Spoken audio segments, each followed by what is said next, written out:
bienes culturales de la iglesia, se llama la asignatura. Arte cristiano y bienes culturales de la iglesia, se llama la asignatura.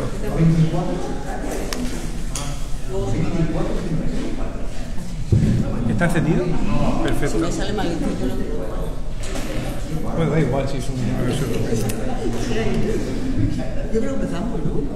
Es la hora. ¿Empezamos? Buenas tardes. Comenzamos con las siguientes de las intervenciones organizadas en el Museo de la Ciudad sobre Francisco Cascales. Y hoy tenemos la alegría, porque utilizo la palabra, de tener entre los conferenciantes a Francisco José Alegría. Él es doctor europeo en Historia del Arte por la Universidad de Murcia, es director del Museo de la Catedral, está al frente de los museos de la Iglesia de España, es el delegado de Patrimonio de la Diócesis de Cartagena, en el Obispado, y también es profesor de bienes de la Iglesia. Se lo estaba preguntando ahora, digo, seguro que se me olvida de aquí a dentro de un rato. Pero más allá de todo eso, para mí es una grandísima satisfacción presentarlo por muchísimas razones. Yo lo admiro profundamente como persona y como profesional, como investigador de historia del arte. Es ese tipo y él, si me permite, de discípulo, porque estoy orgullosa de sentir un poco que he podido enseñarle algo de lo que el profesor aprende, que lo superan, que ya es él el que me corrige a mí, soy yo la que le pregunta a él, ¿no? Y que siempre se cuestiona sobre la base de la teología. Él también estudió historia del arte con unas notas muy buenas siendo profesor, habiendo estudiado teología, y pese a todo, pese a dedicar toda la mañana a sus clases, era un profesor era un alumno muy bueno. Y les comentaba que sobre la base de su conocimiento en teología, sobre la base de ese estudio de esa contemplación y estar siempre preguntándole a la obra de arte qué te puede decir, y el estudio de las fuentes, de los documentos, la verdad es que sus investigaciones son tremendamente buenas, y además llegan a saber más de que los historiadores del arte, por un lado, y yo creo que los teólogos en eso seremos, ¿no? Por otro, pueden llegar a averiguar sobre o a decir sobre la obra de arte. Yo quiero agradecerle que cuando el profesor Francisco Chacón tuvo la idea de conmemorar el 400 aniversario de los discursos históricos de la ciudad de Murcia, y contactó pues con el ayuntamiento, con la directora del Museo de la Ciudad y con la persona que aquí trabaja, tuvo distintas reuniones con directores de museos, y una de ellas fue con el profesor Alegría, con Francisco Alegría. Y desde el primer momento él no solamente colaboró, sino que facilitó, ahora con el documental, tenerlo a él siempre nos orienta sobre qué es mejor hacer, qué es peor, que es verdad que es una persona entrañable en todo y que siempre podemos contar con él. Pero es que además el Museo de la Catedral ha participado y ha sido uno de los itinerarios clave de lo que ha sido el planteamiento de lo que fue la Murcia que contempló Cascales, con todas las connotaciones que además en la vida de Francisco Cascales tuvo la catedral, el claustro donde se examinó y tantas cosas. Y ya dentro de que tiene el tiempo, poco tiempo para la investigación, pero también ha hecho el hueco para escribir sobre la llegada de las reliquias de San Fulgencio y Santa Florentina a la ciudad de Murcia, y también contextualizándolo porque conoce muy bien todo lo que significó el Concilio de Trento, todo lo que supuso para las reliquias, y además un poco desde ese contexto general a esa visión ya desde la ciudad de Murcia, Cascales, que fue testigo presencial de esa llegada de las reliquias. Muchísimas gracias a Francisco José Alegría por estar aquí. Muchísimas gracias a Raimundo que organiza el curso, por permitirme que lo presentase. Era muy difícil, que yo creo que estaba más nerviosa porque él está acostumbrado al púlpito, ¿no? Y yo no, pero que me ha hecho mucha ilusión pues un poco presentarlo, y lo he hecho desde el corazón, pero todo lo que he dicho creo que me he quedado corta. Muchísimas gracias.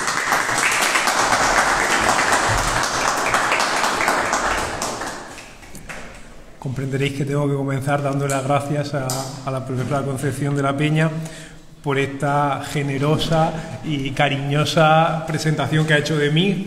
Cariñosa porque sé que me tiene mucho cariño y es mutuo el que yo le tengo a ella, y generosa porque, bueno, creo que no merezco esas palabras por parte suya. Además,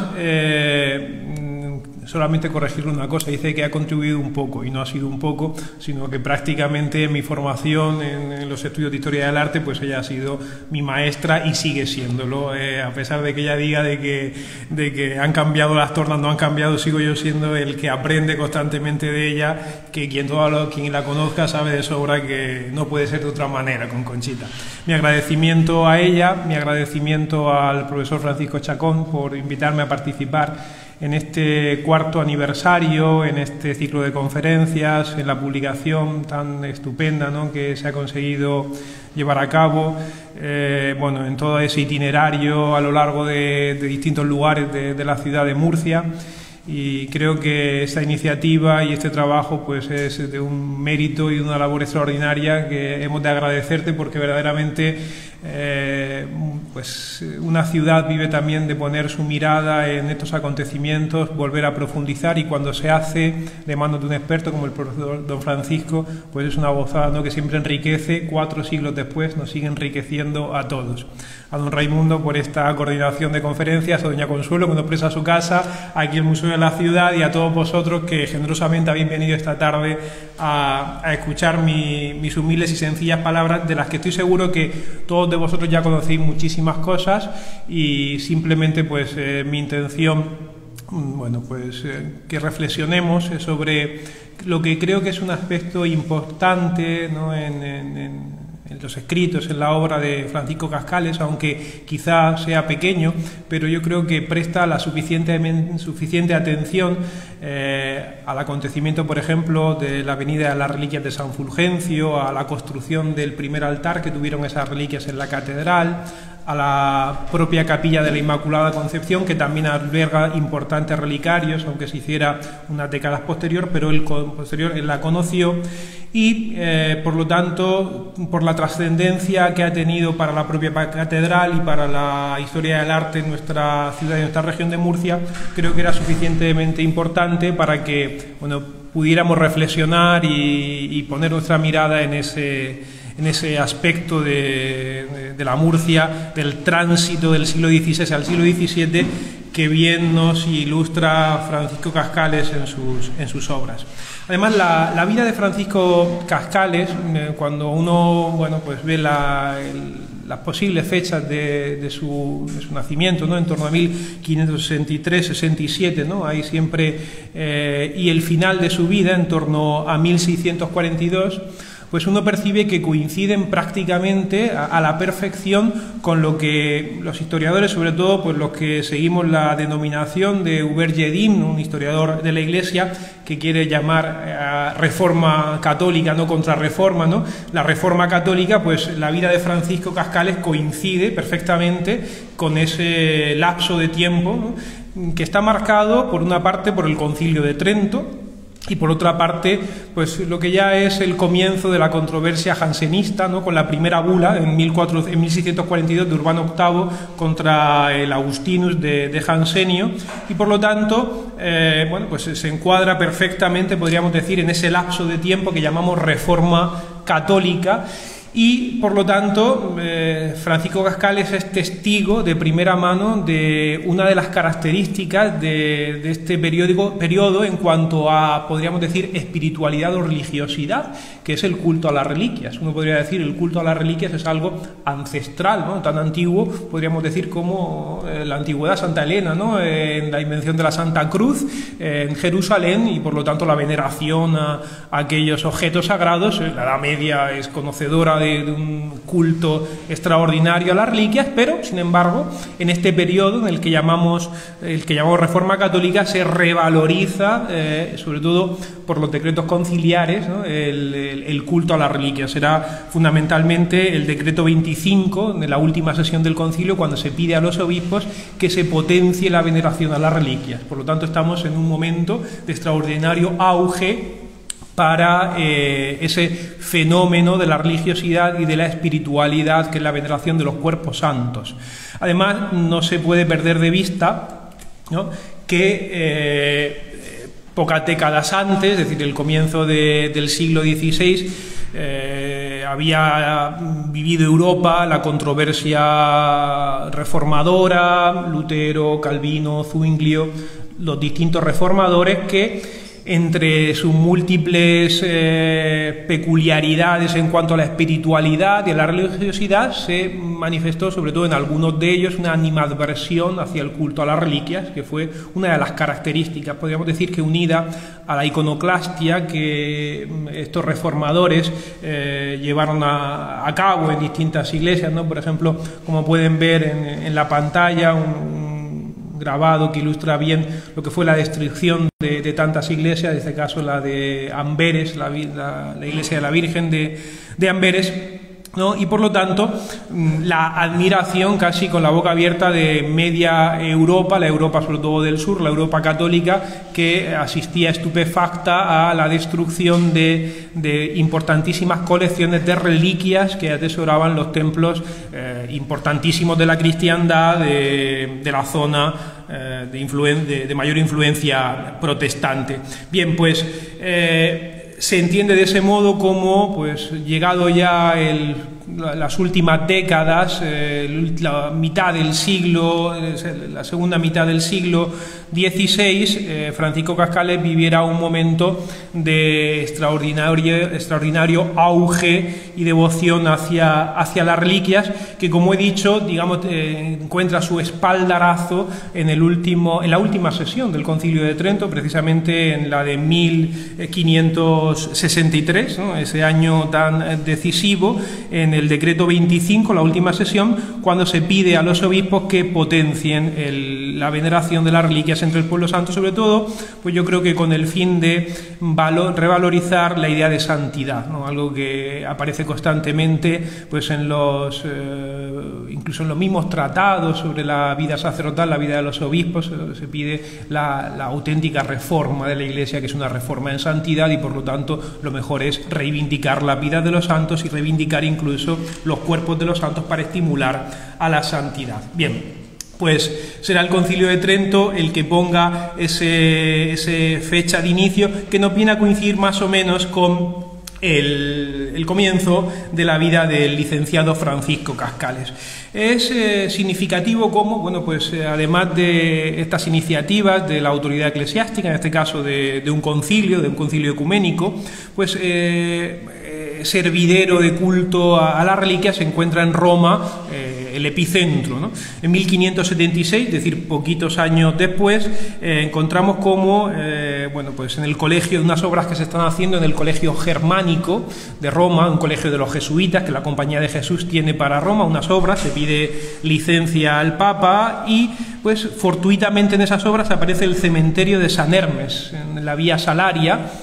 Y claro, aparecer un cementerio con tantísimos enterramientos cristianos, además conocido por las crónicas antiguas, suponía estar delante de gran cantidad de cuerpos santos, de los cuales se conocían las actas martiriales, pero se desconocía la ubicación, y es una oportunidad para llevar esos cuerpos a iglesias y comenzar una veneración. Imaginad lo que es todo el descubrimiento de un cementerio nuevo en Roma, cuajadito de cuerpos santos, de los cuales algunos nombres se conocían por los testimonios de las actas martiriales antiguas. Por ejemplo, este de San Hermes en Roma, que aparece precisamente en unas obras de un colegio de la Compañía de Jesús, y esto nos pone en la pista de cuál será una de las principales órdenes, en este caso la Compañía de Jesús, que potenciará el culto a las reliquias, incluso la creación de grandísimas colecciones de reliquias, sobre todo en el ámbito español y hispanoamericano. Será la Compañía de Jesús la que esté detrás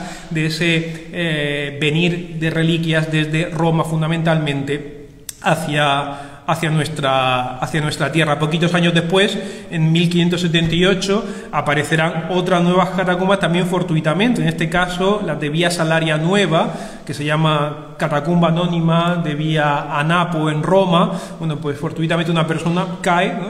Ahí están las crónicas, y aparece un cementerio subterráneo en Roma, dando lugar pues a un interés que se suscita en la ciudad pontificia acerca de estos lugares tan conocidos de la antigüedad. Aquí ven el graffiti Bosio, ¿no? Uno de los autores del momento, en este caso una persona cercana al oratorio fundado por San Felipe Neri, autor de la famosa obra Roma Soterránea, es decir, toda la Roma subterránea, donde están apareciendo gran cantidad de cementerios y en consecuencia gran cantidad de cuerpos santos que son sacados y llevados a las iglesias europeas, sobre todo del ámbito católico. Era casi desde una lectura providencial de la historia, pues yo supongo que aquellos católicos de final del siglo XVI dirían, bueno, pues ante el desprecio de los cuerpos santos que se está haciendo en el norte de Europa, pues el Señor ha permitido que nosotros pongamos ahora en candelero estos cuerpos que ha permitido que aparezcan en nuestro momento de la historia. Y los distintos pontífices que van reinando en la Santa Sede a lo largo de esos últimos años del siglo XVI y principios del siglo XVII, tienen distintas iniciativas acerca del culto a las reliquias. Por ejemplo, Gregorio XIII y Sixto V serán pontífices especialmente volcados a ese prestigiar, reubicar las reliquias. Ellos conceden lo que se llaman las licenciae fodendi o patentes para sacar reliquias. Uno puede pensar que si esto se hizo de manera indiscriminada, bueno, qué garantías se podían dar a esta extracción de reliquias para llevarlas a las distintas iglesias, y hay que decir que estuvo bastante regulado. Estos pontífices concedían lo que se llaman patentes o licencias fodendi, se las concedían a determinados sacerdotes, de manera que sacerdotes especialmente notorios, por ejemplo, Baronio es uno de ellos, de los que se encarga de estar en la extracción de reliquias, por lo tanto personas de solvencia que incluso necesitan de una comisión, ¿no?, que supervisara, que atestiguara que aquella tumba verdaderamente correspondía a la de un santo, bien fuera por las inscripciones, bien fuera por los signos martiriales que pudieran presentar los cuerpos y que coincidieran con los testimonios antiguos, ¿no?, de la época antigua, y por lo tanto pues había cierto criterio y cierto orden a la hora de tomar esos cuerpos y llevarlos a las distintas iglesias. Sobre todo estas licencias fodendi o permisos para extraer reliquias se concedieron a los padres jesuitas, ¿no? Encontramos al prepósito general de la Compañía de Jesús, Claudio Acquaviva, fue uno de los que más interés puso en la extracción de reliquias de las catacumbas romanas, en concreto en las de San Hermes. Habían aparecido en el colegio romano que los jesuitas tenían en la ciudad de Roma. Y también, como no, a los oratonianos, ¿no? Es Bosio, en algún momento se creyó que él fue oratoniano, él no era oratoniano, él es un hombre erudito, publica Roma Soterránea, pero sí que es verdad que es muy cercano a los oratonianos, por lo tanto a la orden que funda San Felipe Neri, y fueron ellos otra de las grandes órdenes que obtuvieron los permisos pontificios para la extracción de reliquias y reubicación, ¿no? Todo ello con las garantías que de las que he hablado y que se intentaban llevar a cabo. No obstante, en estos pontífices, esos dos últimos, Clemente VIII y Pablo V advirtieron un problema, y fue el que, bueno, pues aquellos cementerios subterráneos de Roma tan valorados, ¿no?, tan admirados en la época antigua y que tanta gloria se habían aportado, ¿no?, pues pensemos en San Calixto, por ejemplo, ¿no?, el Papa que es el que está en la creación de estos cementerios y todo lo que se ponía, incluso los fosores, una orden clerical dedicada al mantenimiento de estos lugares, pues veían que estos pontífices se podía, casi con ese celo hacia las reliquias, pues producir una especie de expolio que al final deteriorara estos lugares y se cayera en un exceso. Clemente VIII baja el ritmo de concesión de licencias y pide que en lo posible también se mantengan en los lugares donde se han descubierto, es decir, que se conserven allí, que sean custodiados y mantenidos esos cementerios. Igualmente Pablo V, ¿no? Pero todos ellos, en definitiva, sintieron una preocupación hacia esta cuestión bastante importante para la cristiandad en el final del siglo XVI y principio del siglo XVII. Por ejemplo, como he dicho, Baronio, un oratoniano, por lo tanto de la Orden de San Felipe Neri, está en este momento obteniendo las licencias de extracción y forma parte de esos comités o casi, bueno, pues grupos de peritos que son los encargados de cerciorarse de que la tumba que se estaba abriendo y extrayendo el cuerpo era verdaderamente la tumba de un santo. Pues nada mejor que Baronio, un erudito de su momento, pues para certificar que, bueno, había por lo menos el interés de que personas cualificadas estuvieran al frente de estas operaciones, ¿no? También hubo personas que advirtieron de los riesgos que esto suponía, ¿no? Por ejemplo, el padre Juan de Mariana, aquí en España, le escribe a Felipe II y le escribe al mismo pontífice diciéndole que están llegando.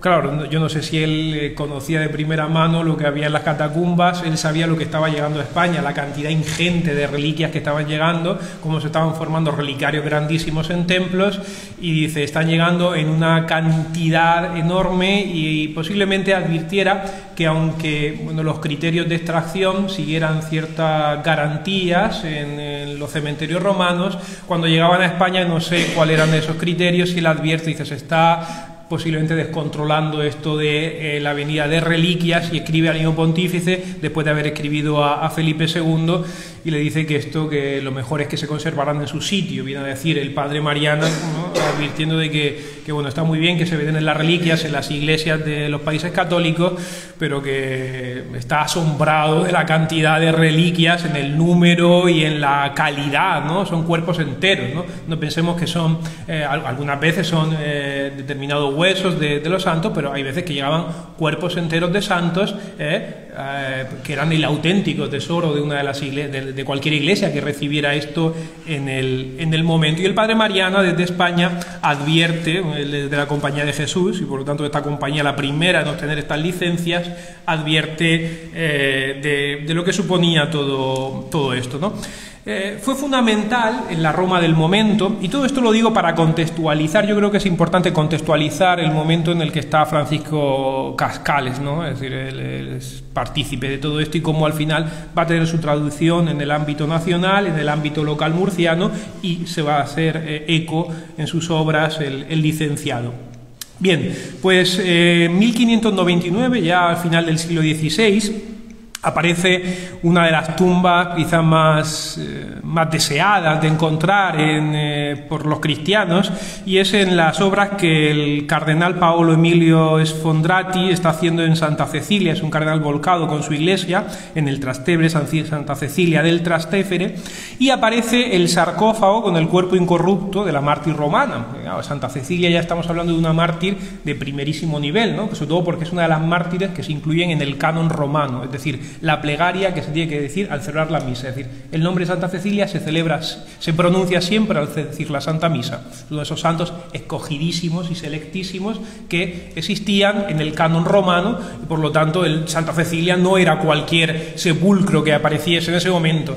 Se sabía que se había trasladado el cuerpo en época de San Calixto. San Calixto traslada en el 821, el Papa Pascual I traslada desde las catacumbas de San Calixto el cuerpo en el año 821, pero no se sabía dónde se había colocado en la Basílica del Trastevere, y será en ese año de 1599 cuando las obras dieron lugar a la aparición del cuerpo de la joven mártir decapitada con la cabeza vuelta, tal cual la conocemos en la famosa escultura. El Papa Clemente VIII se entusiasma con el hallazgo, él mismo se hace presente varias veces durante las obras de restauración. Él pide cómo tiene que ser vuelto a colocar en el mismo lugar, con la misma posición, sin que se altere nada. No permite que ninguna de las reliquias salga, sino que se conserve todas íntegras, como no podía ser de otra manera, además en una iglesia tan importante de la ciudad de Roma.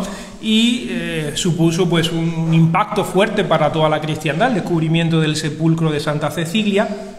Y un poquito antes, en 1580, Gregorio III, por ejemplo, hace también pues lo propio con el cuerpo de San Gregorio Nacianceno, que se encontraba en un monasterio de monjas benedictinas de Campomarcio en Roma, y organiza una solemnísima procesión de traslado del cuerpo hasta la Basílica Vaticana, donde fue enterrado.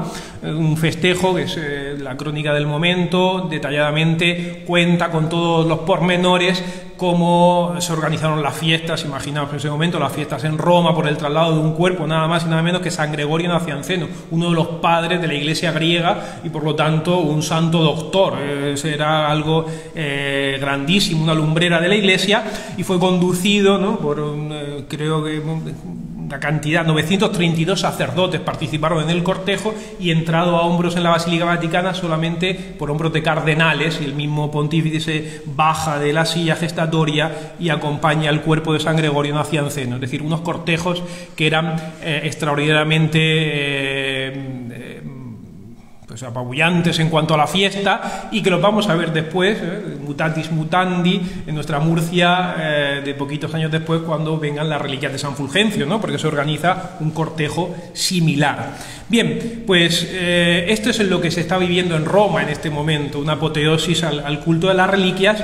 Y España no se queda atrás, ¿no? En España tenemos a Felipe II, el gran rey de las reliquias, y decía Fray Jerónimo de Sepúlveda, ¿no?, cuando hablaba de la construcción del Escorial, que él cree que la intención de Felipe II al construir el Escorial es sobre todo tener un lugar para albergar reliquias, ¿no? Ya no es conmemorar la batalla, ¿no?, es decir, ni un enterramiento, es decir, lugar para albergar reliquias, es la intención de Felipe II, y eso trasciende hasta el propio cronista Fray Jerónimo de Sepúlveda, que así interpreta la construcción del Escorial, cuya piedra se colocaba también primera piedra en 1563, el mismo año del que estamos hablando, que comienza todo el espaldarazo que da el Concilio de Trento a la veneración de las reliquias.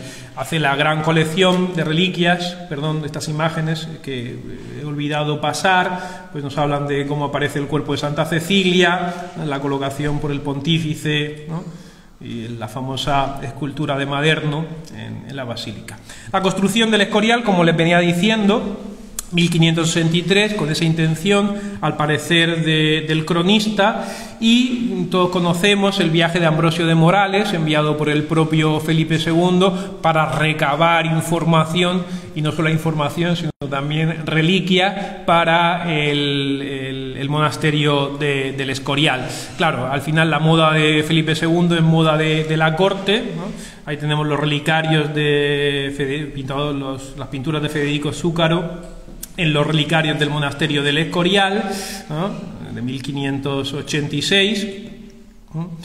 Bueno, vemos ahí al mismo rey Felipe II portando las reliquias de San Eugenio, según las pinturas de Valleu en la Catedral de Toledo. Esa moda del rey, que no deja de ser una moda particular, es una cosa extendida, como ya hemos visto, pues al final termina extendiéndose a grandes fundaciones vinculadas con la monarquía, por ejemplo el Monasterio de la Encarnación, ¿no?, su gran relicario, el relicario de las Descalzas Reales de Madrid, ¿no?, o tantísimos otros vinculados a las distintas órdenes, fundamentalmente jesuitas, este de San Miguel de Valladolid, una iglesia jesuítica, bueno, pues en Medina del Campo, ¿no?, grandes colecciones de reliquias por toda Castilla, ¿no?, o por ejemplo estos tan extraordinarios de la Capilla Real de Granada, de Alonso de Mena, ¿no?, esa tipología que la profesora Concepción de la Peña bien podría ilustrarnos sobre esta maravilla de retablos, en este caso que se abren y muestran la colección de reliquias, o el que Alonso de Mena hace ya distinto para la Catedral de Jaén, ¿no? Este fervor, podríamos decir, ¿no?, esa es la palabra, pues había aprendido en España y se extiende de manera rápida, ¿no?, como la pólvora, podríamos decir.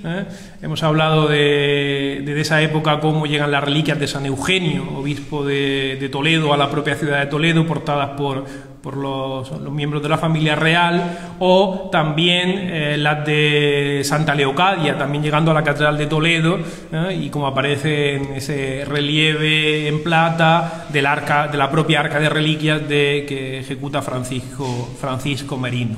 Bien, no solamente el ámbito cortesano, ¿no?, tenemos que señalar otro acontecimiento, en este momento también importantísimo, es en 1595, cuando aparecen los libros plúmbeos en el Sacromonte y por lo tanto también todas las reliquias de San Cecilio y de aquellos mártires de la época apostólica y de la primera evangelización de la Hispania romana, que supusieron también un acontecimiento de primera mano religiosa para la España del momento y que tiene alguna vinculación, como veremos, con Murcia y sobre todo con el obispo que va a estar en ese momento en Murcia, es don Pedro de Vaca de Castro, el arzobispo de Granada, ¿no?, que potenció todo el tema de los libros plúmbeos y las reliquias apreciadas en el Sacromonte, ¿no? Bien,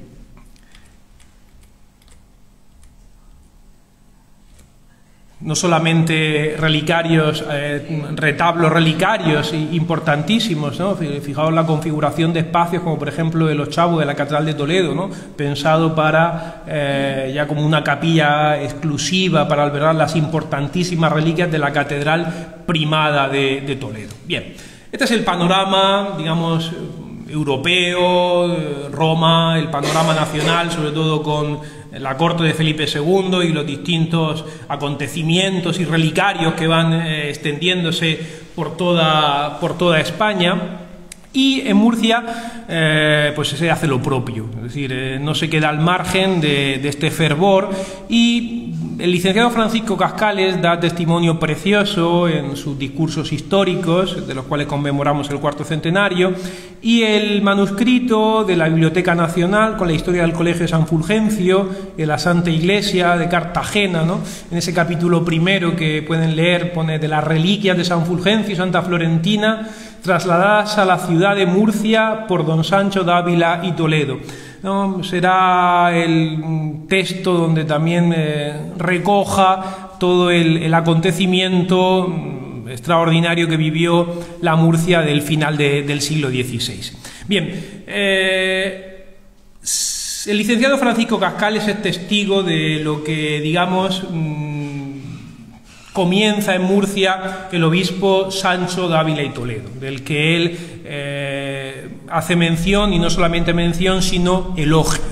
El obispo Sancho de Ávila de Toledo es un abulense, de familia noble, la familia de los marqueses de Velada, un hombre profundamente con el perfil reformista de obispo de la Reforma Católica, empeñado en la santidad y en la reforma del clero, amigo de Santa Teresa de Jesús. Se conservan 2 cartas entre el obispo Sancho de Ávila y Santa Teresa de Jesús, que cuando llega a Murcia como primer destino de los 4 que tendrá a lo largo de su vida episcopal, bueno, pues emprende una profunda labor de reforma en la diócesis de Cartagena, que comienza con la creación del seminario de San Fulgencio.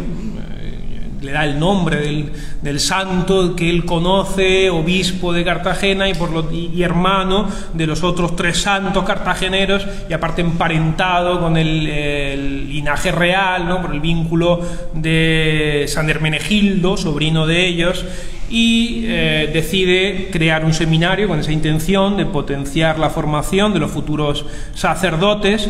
En el mismo año de 1592 somete a visita a la catedral, y por lo tanto visita es una inspección, podríamos decir, donde ha de rendir cuentas la catedral de todo, del orden litúrgico, del orden económico, del orden artístico al prelado.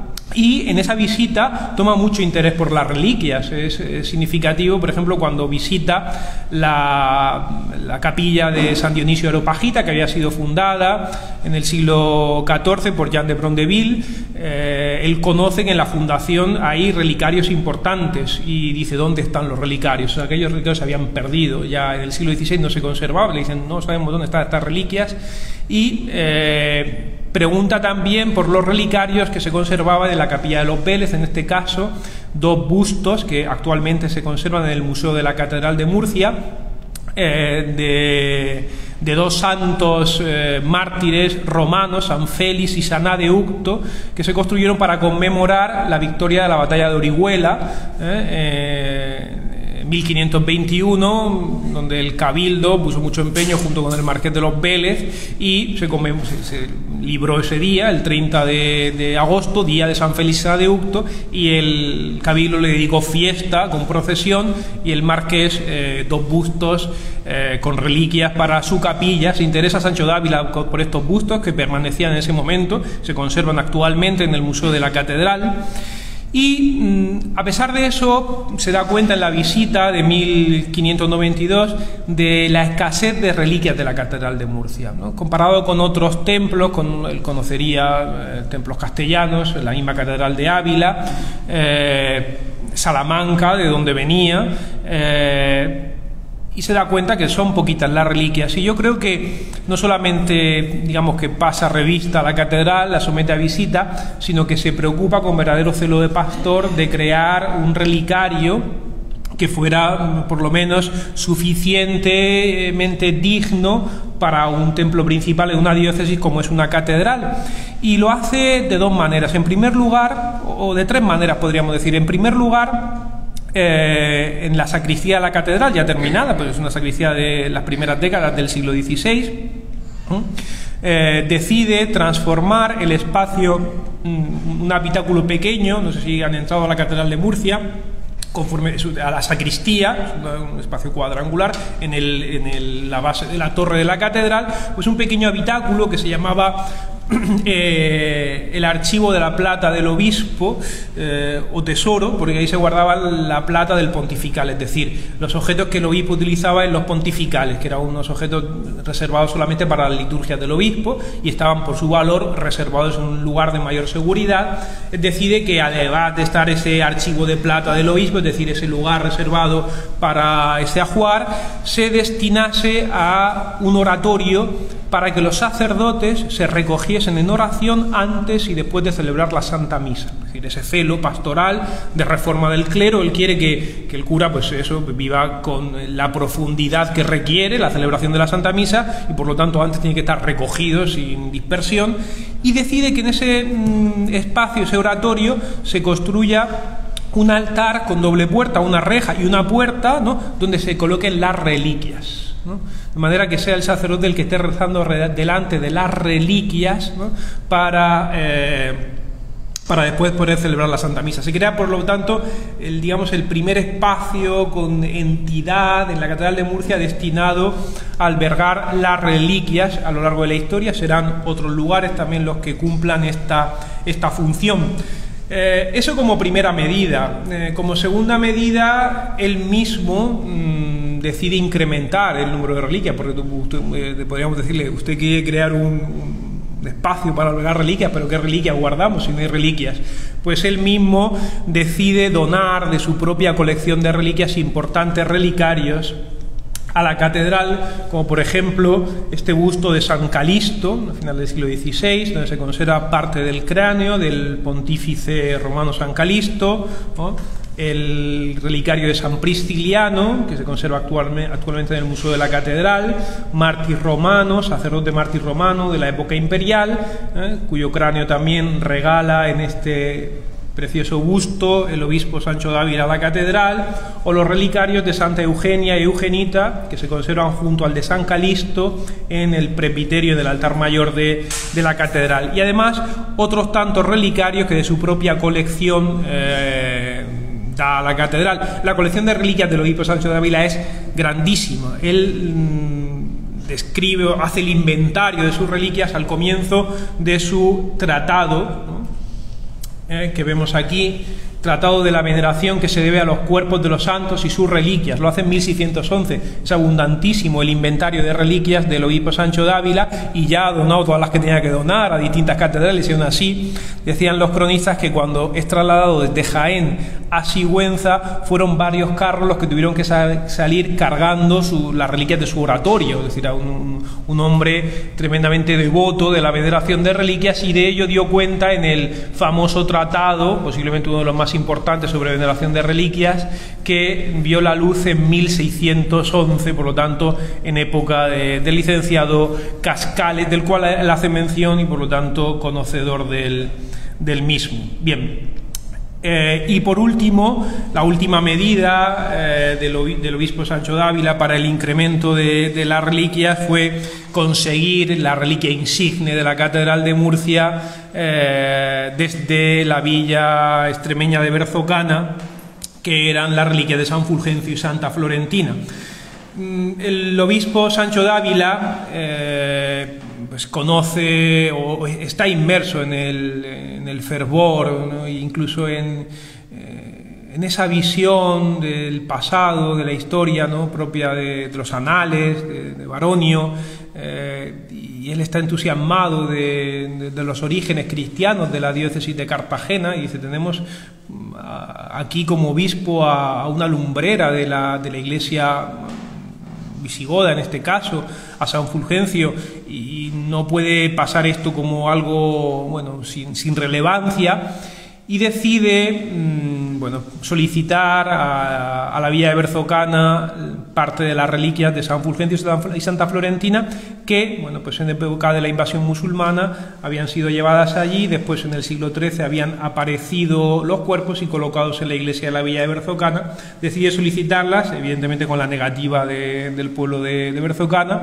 pero los contactos en la corte, sobre todo por su hermano, el marqués de Velada, pues hacen que Felipe II conceda esa extracción de reliquias, ¿no? En este caso no de unas catacumbas que han aparecido, porque ya bien conocían los de Berzocana los sepulcros de sus dos santos patronos, y extraen 2 huesos de cada uno de los santos, 2 huesos del brazo, con la condición de que uno de ellos, de cada santo, de San Fulgencio y Santa Florentina, quedasen en el relicario del Escorial y el otro pudiese venir a la Catedral de Murcia. Bueno, pues aquí ya tenemos la participación de Murcia en esa explosión de fervor que habíamos visto en la Roma con el traslado del cuerpo de San Gregorio Nacianceno, en Toledo con el traslado del cuerpo de San Eugenio, y bueno, con tantísimos traslados. Imaginaos lo que pudo suponer en 1594, y lo relata perfectamente el licenciado Francisco Cascales,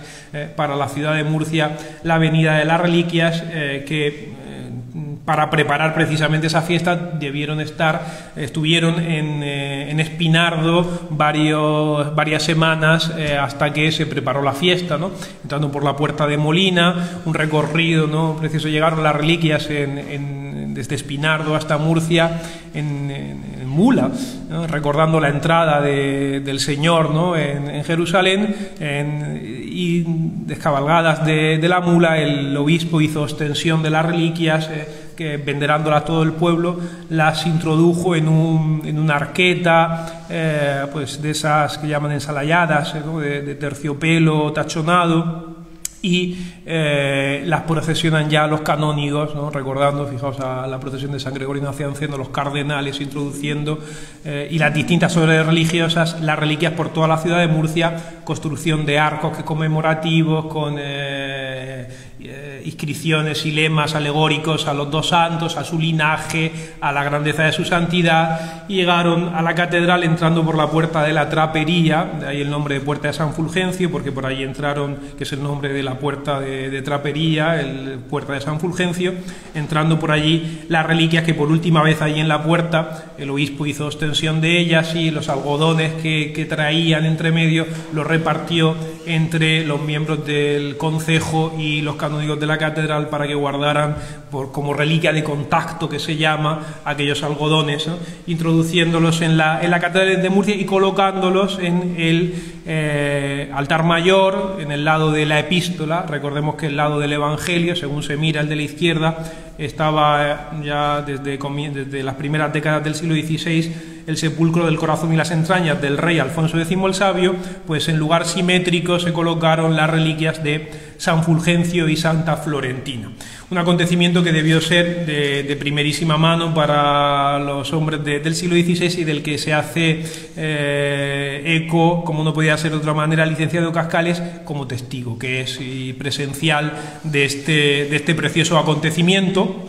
El obispo, el cabildo, le encarga al licenciado Cascales que prepare unas inscripciones, pues es el profesor del seminario y por lo tanto es la autoridad competente para ello, y que, bueno, pues por sus conocimientos gramáticos, sus conocimientos del latín y sus conocimientos de la historia, de este caso de la familia del duque Severiano, ¿no?, que es padre de San Fulgencio y Santa Florentina, preparase pues la inscripción que acompañara para siempre las reliquias en la ubicación del altar mayor, una ubicación que pronto, digamos, se transformó, no se cambió porque fue la misma, pero sí se abrió ese arco que actualmente, ¿no?, ven en el altar mayor. Nosotros estamos viendo en la fotografía la perspectiva desde la girola, de manera que fue un único nicho,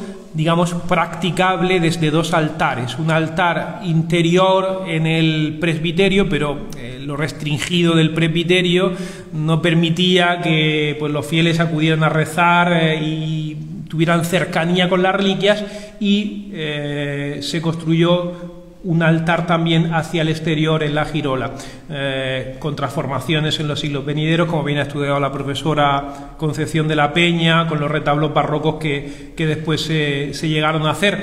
Pero sin lugar a dudas un lugar emblemático tanto para el presbiterio como para, en este caso, la girola de la iglesia, de la catedral, con el arca de las reliquias de San Fulgencio, que decoró la inscripción de Francisco Cascales, que él mismo recoge en los discursos históricos y en el manuscrito sobre la historia del seminario de San Fulgencio.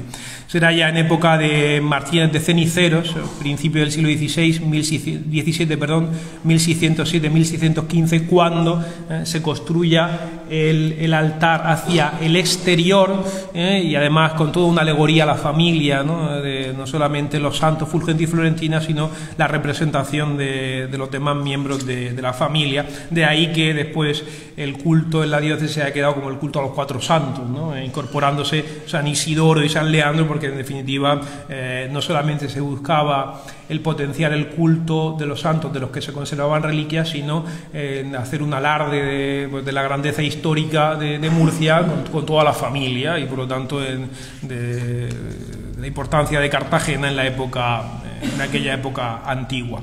Bien, el obispo Sancho Dávila contribuye fundamentalmente con estas reliquias. También, una vez que es trasladado a Jaén, que será su próximo destino después de Murcia, desde allí sigue enviando reliquias, ¿no? Esto lo hace porque algunas la da por pura devoción y por deseo de engrandecer el relicario de la Catedral de Murcia, y otras la da por la obligación que tenía a la entrega del pontifical. Los obispos de Cartagena eran obligados a jurar por el cabildo la entrega de determinados ornamentos a la toma de posesión, ornamentos o cualquier bien precioso que engrandeciese la sacristía y el tesoro catedralicio.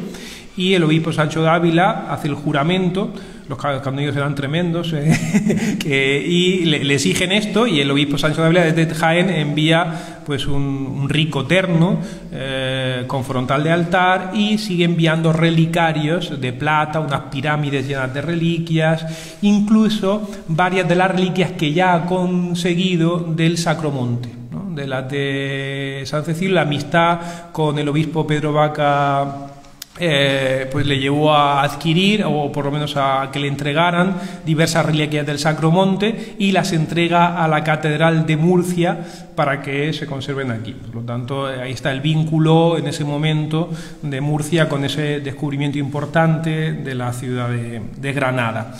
Bien, pues así contribuye este gran obispo, el obispo de las reliquias, que se le llama en muchísimos lugares, a engrandecer y a dar comienzo a lo que fue el importantísimo relicario de la Catedral de Murcia, sobre todo ya cuando en el siglo XVII pues venga el Lignum Crucis desde la Catedral de Toledo, un Lignum Crucis que a su vez era parte de la cruz que San Luis, rey de Francia, regala a la Catedral de Toledo y viene a la Catedral de Murcia, con el cual después hacían los conjuros de la catedral, la reliquia de los conjuros de la catedral, y otras tantas que se irán incorporando. Ya cuando llega el Lignum Crucis a mitad del siglo XVII, lo que se decide, para evitar precisamente lo que había sucedido con la pérdida de las reliquias anteriores, una inundación, ¿no?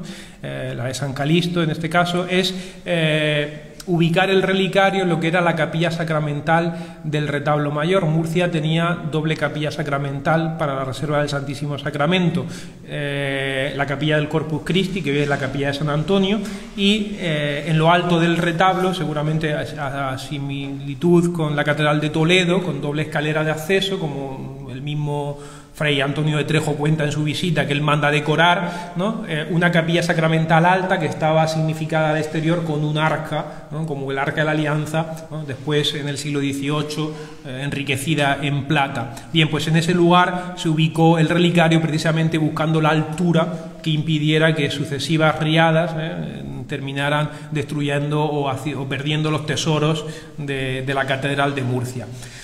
No fueron las riadas, sino que fue el fatídico incendio del siglo XIX el que terminó destruyendo aquel relicario, porque arde todo el retablo y se pierden buena parte de las reliquias, aunque se pudieron salvar algunas, por ejemplo, las que estaban en el altar de San Fulgencio, que ya en ese momento se guardaban esos bustos que hemos visto en el altar de San Fulgencio junto a la reliquia de San Fulgencio, y precisamente por tener un nicho con doble abertura desde la girola pudieron ser salvadas las reliquias y puestas a salvo. En definitiva, digamos que ese es el origen y un poco sucintamente el devenir de este importante relicario, y concluyendo también con un testimonio bonito del obispo, del licenciado Francisco Cascales, es el hacer mención los relicarios de la Capilla de la Inmaculada Concepción, obra del siglo XVII, de la cual el licenciado pues pondera como obra muy importante, una obra excelentísima, dice él, al hablar de la Capilla del Trascoro, donde están ubicados, ¿no?, estos relicarios del taller de Juan Bautista Estangueta, ¿no?, preciosos relicarios a modo de pequeños retablitos, ¿no?, del siglo XVII, donde se albergan estas importantes reliquias, donadas en este caso por el obispo Fray Antonio de Trejo, promotor y patrono de la Capilla de la Inmaculada Concepción, de la cual este año conmemoramos ahora en mayo el 4º centenario también del voto inmaculista que el clero murciano pronunció jurando defender la Inmaculada Concepción. Bien, pues él también fue conocedor de esta incorporación de reliquias y pondera la belleza de la capilla. La vida del licenciado Francisco Cascales se apaga precisamente en 1642, ¿no? El año de la publicación de la bula de Urbano VIII In Eminenti, que es la primera bula que se promulga para atajar el problema de los jansenistas. Y de algún modo pone fin a lo que hemos llamado desde el comienzo época de la Reforma Católica, porque se abre otro episodio ya distinto en la historia de la Iglesia, marcado en este caso también por el problema del jansenismo, en el que, si bien no hay un ataque como el de los reformadores protestantes, de Lutero, de Zwinglio y de Calvino hacia las reliquias, sí hay un desdén propio del espíritu jansenista hacia las reliquias y todo este tipo de religiosidad. Y bueno, pues aunque todavía será muy pronto para hablar del abandono de esta espiritualidad, porque bueno, pues en el siglo XVII todavía no es el jansenismo que nosotros vamos a conocer ya más avanzado, sobre todo la vertiente española del jansenismo, ¿no? Pero sí que ya subyace ese desdén hacia este culto, hacia la veneración de los santos, ¿no? Como algo pues de religiosidad popular, como algo vinculado a suscitar el fervor en el pueblo, ¿no? Mientras que la espiritualidad jansenista, que cuando se apaga la vida del licenciado, ¿no? Pues comienza, busca más pues un encuentro, no sé si la palabra es como más selecto, pero sí que verdaderamente se mantienen un poco alejados hacia esta práctica que había sido tan importante en esas décadas precedentes, que son las que vive el licenciado Francisco Cascales. Pues sin nada más, muchísimas gracias a todos por su atención y pues quedo a su disposición.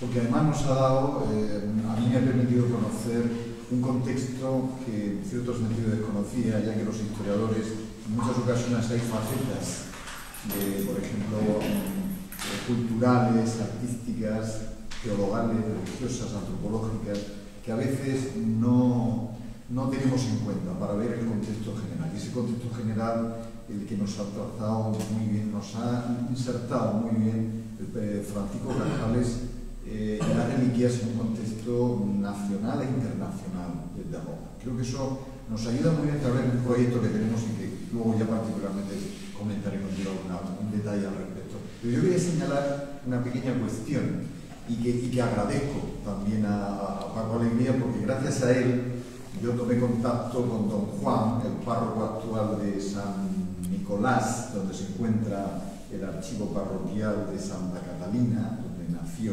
posiblemente se dice, pero no está el acta de bautismo de Cascales, sí de su hermano Alonso, y también con don Roberto, párroco de San Bartolomé, que me permitió, voy a centrarme en ello, que me permitió volver a mi época antigua, cuando elaboraba mi tesis doctoral, en la parroquia de Santa María, en la cual me centré en los años 1590, cuando llegan las reliquias, comprobando cómo, lo había comprobado anteriormente, pero ahora me fijaré con mucho más detalle, comprobando cómo los bautismos de los niños alcanzaban un porcentaje elevadísimo, lo cual significaba que la sociedad murciana había admitido y asimilado algo tan fundamental como es el nombre que se le da a una persona. Algo que se ha estudiado mucho en la historiografía antropológica y que tiene un significado muy profundo. Es decir, y ahí eso me permitió verlo, me permitió, luego con el tiempo, si se va siguiendo cronológicamente, va decayendo un poco, efectivamente, pero hay un momento de planza que se nota que existe una religiosidad que cala profundamente. ¿Cuál es la razón, Nicolás? ¿Cuál es la razón de ese calado profundo? ¿Llega realmente ese mundo de reliquias, esa religiosidad al conjunto de la sociedad hasta ese punto? Lo llega porque está constatado. Después va disminuyendo un poco. No sé en otras parroquias, habría que comprobar a lo mejor parroquias periféricas con orígenes musulmanes, cuál sería el calado, si mayor o menor. Pero en cualquier caso, a mí me sorprendió ese hecho que había constatado cuando estudié en Murcia del siglo XVI, pero ahora lo he visto de otra manera, con otros ojos, con otra mirada, viéndolo, y esto por eso tenía muchísimo interés en escucharte, Paco, darte la enhorabuena y dejar en el aire, bueno, no en el aire porque lo vas a contestar, esta temática que me parece de enorme interés para el contexto de lo que significa Cascales, Murcia, en el contexto nacional e internacional. Pues una vez me invitó un cura a un pueblo de Diócesis a predicar la fiesta del patrón en una aldea, no diré el nombre, y yo dije, qué devoción se le tiene, ¿verdad? Y dice, solamente hay 3 personas en el pueblo que se llaman así, y me dijo eso, y yo creo que es una prueba de verdaderamente hasta qué punto se impregna la devoción y llega a constituir algo importante, ¿no? Porque dar el nombre no es cualquier cosa. Entonces, si le das el nombre a alguien es porque verdaderamente es significativo para ti, porque te encomiendas, porque buscas, ¿no? Quizá nosotros hayamos perdido de vista o diluido el sentido de lo que es el patronazgo, en la propia, el nombre de una persona, pero es tener a ese santo por intercesor, y eso la gente antigua lo tenía muy claro, ¿no? Es decir, ese será uno de los intercesores que tengas el día de tu muerte, hablando a Dios delante de ti, tu ángel de la guarda y tu santo patrón del momento del juicio. Por lo tanto, búscate a uno que merezca la pena, ¿no? El mundo tradicional, vamos a llamarlo así, el mundo tradicional esto lo tenía claro, y yo creo que es prueba de cómo ha verdaderamente empapado la devoción al santo el que el nombre sea puesto, ¿no? Por ejemplo, todos conocemos la gran cantidad de fuensantas que hay en Murcia, sobre todo hasta los años 70. Después ya no hay tantas, ¿no? Pero hasta los años 70, muchísimas fuensantas. Es un nombre abundantísimo en Murcia, ¿no?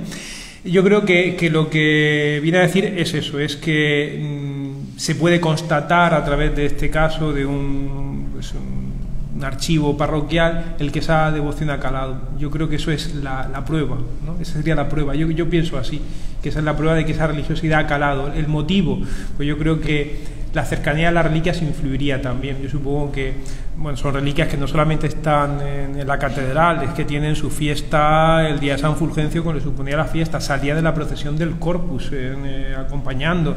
Es decir, la iconografía se multiplica en ese momento, ¿no? En todos los templos murcianos, ¿no? Y yo creo que pues al final la predicación supongo que haría muchísimo, la predicación, ¿no? Por ejemplo, está pues aquella obra para representar por alumnos del seminario, creo que es del siglo XVIII, sobre la vida de San Fulgencio, ¿no? Al final descendía a cosas tan concretas como esta que hacían que empapara la sociedad. Bueno, muchísimas gracias, padre, siempre da alegría, nos da alegría. Yo quería preguntar una cosa práctica, dado que nosotras somos guías turísticas, ¿usted siente alguna preguntita, alguna cosita que siempre nos hacen y a veces no encontramos sitio donde buscar? Vamos a ver, ha comentado que las reliquias de San Fulgencio vienen con la de Santa Florentina juntas. Sí. Sí. Y entran por la puerta que ahora llamamos de la cruz. Que se ha llamado algunas veces de San Fulgencio. Sí. ¿Por qué en la parte superior, donde está la balaustrada, que sé que es posterior, que son 2 cuerpos diferentes, están los 3 hermanos santos, y por qué Santa Florentina no aparece? No. Es una pregunta que siempre nos hace.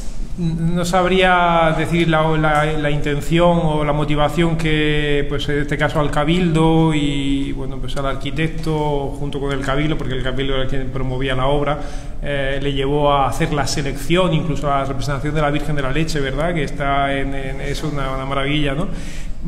Para descartar a Santa Florentina. No sabría decir exactamente por qué el descartar a Santa Florentina, sin embargo está presente pues en los mismos conjuratorios, en el retablo, estaba presente en los cuadros que manda a pintar Trejo en el presbiterio, estaba presente en el coro, después está presente en las vidrieras, estaba presente, pero se seleccionan los 3 varones obispos para la puerta. Es verdad que el nombre es la puerta de San Fulgencio, porque es el santo que la preside, igual que la de los apóstoles o la de San José o San Juan, que son las otras puertas.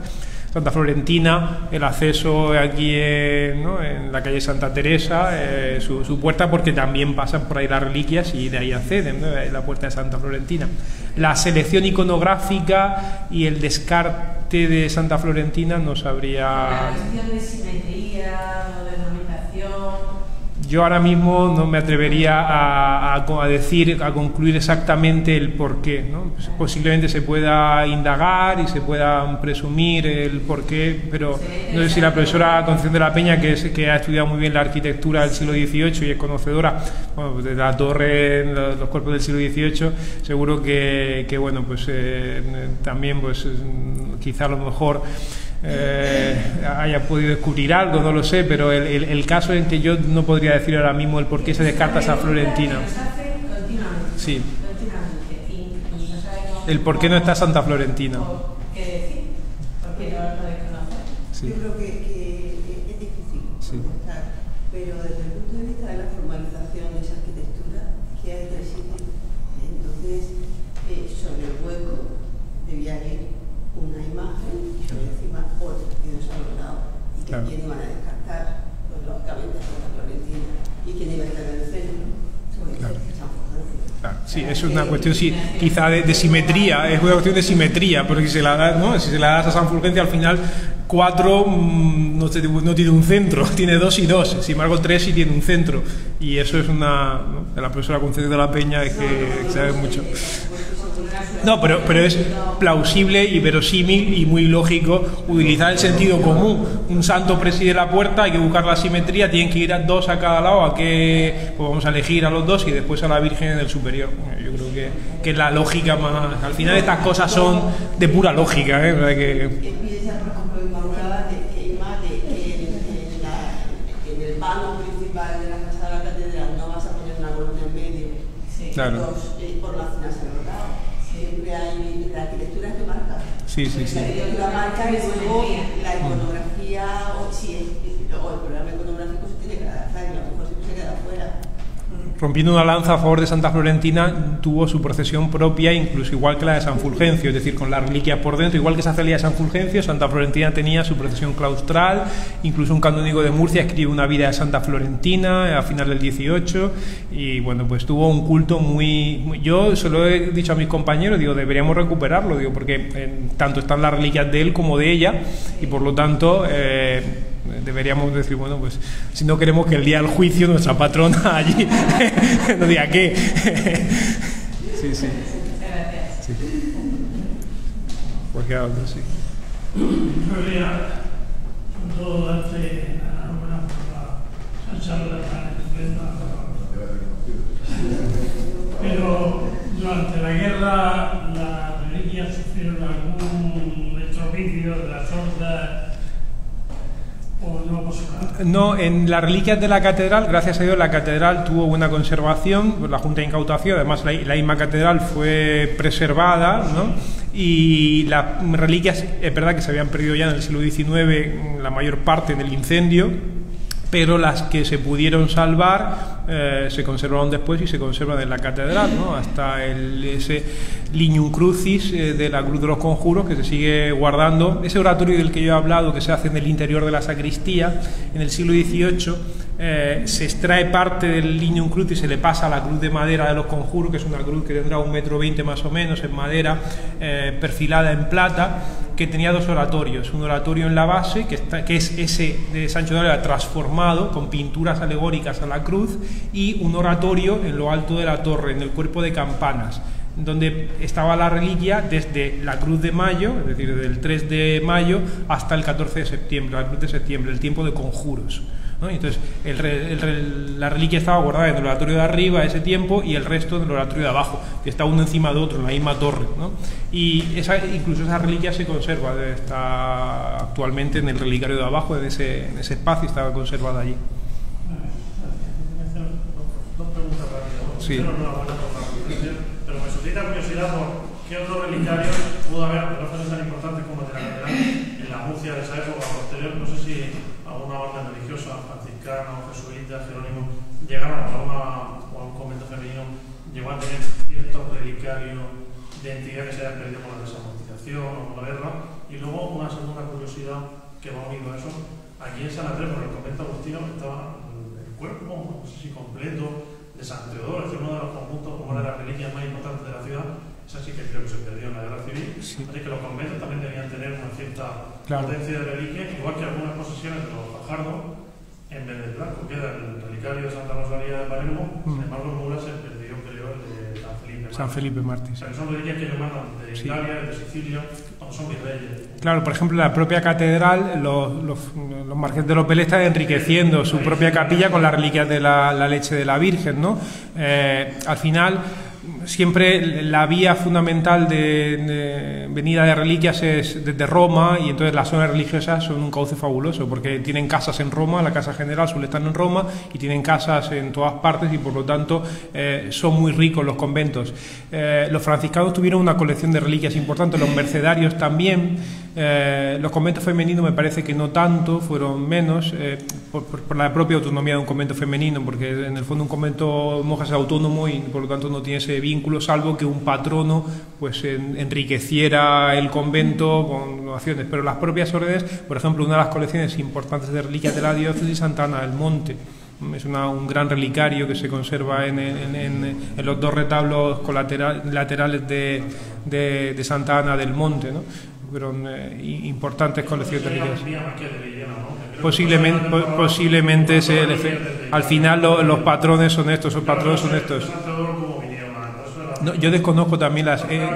sí. En la catedral estuvo el cuerpo entero de San Ceferino, también, uno de los que se vienen después, no en este momento del siglo XVI, y de los que se pierden del incendio, ¿no? Incluso las reliquias del cardenal Belluga también se conserva parte de ellas, en un relicario que está expuesto en el Museo de la Catedral, en plata, muy bonito, están todas insertadas.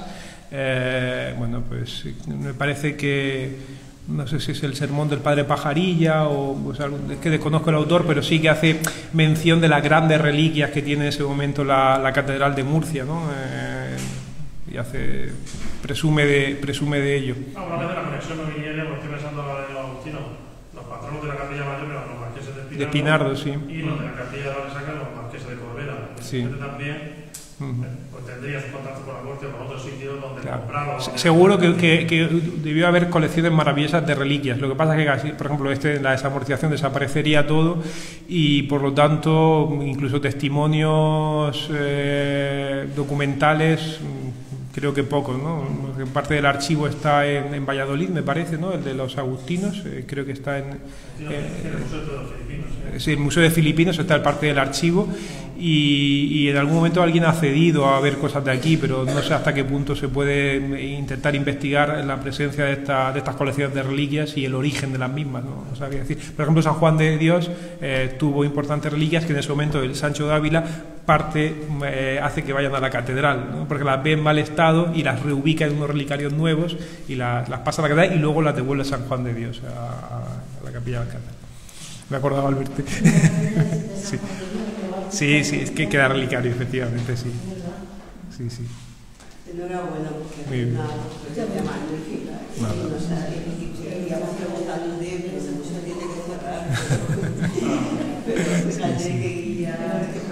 Especialistas en 16 años de debate también entre los tres que sois especialistas en ese siglo, y en el fondo hemos aprendido todo muchísimo. Muchas gracias. Muchísimas gracias. Muchas gracias.